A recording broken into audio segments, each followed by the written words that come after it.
Ce înseamnă o geantă de colecție? O geantă de colecție este obligatoriu lucrată manual. Lucrată manual înseamnă că fiecare cusătură este perfect îmbinată într-o geometrie superbă de mâna unui artizan. În al doilea rând, cusăturile, și vreau să vedeți aici cum se închide o geantă de colecție. Nu se vede marginea pielii. Totul este lucrat ca la tivurile de o couture care se lucrează de mână și care nu se văd. Apoi, pielea.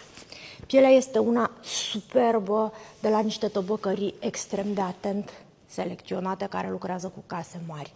Pielea din interior este obligatoriu de cea mai fină calitate, este o antilopă fabuloasă care atunci când cauți ceva îți mângâie mâna.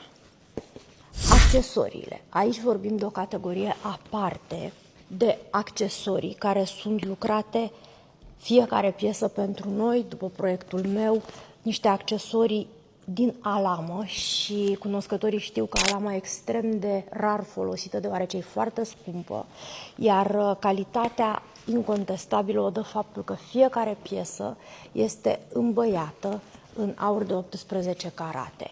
Așa că piesa de colecție este piesa aceea care își păstrează și își crește valoarea în timp, deoarece numărul de bucăți din fiecare culoare este extrem de limitat și când zic extrem de limitat înseamnă 1, 2, 3 piese, deoarece modelul este un model unicat, deoarece fiecare cusătură este acolo unde trebuie și geometria este una perfectă, deoarece este lucrată de artizani care iau fiecare bucată de piele și o îmbină perfect și deoarece este piesa aceea care te face să te simți senzațional pentru că porți una dintre cele mai prețioase piese Venus Atelier.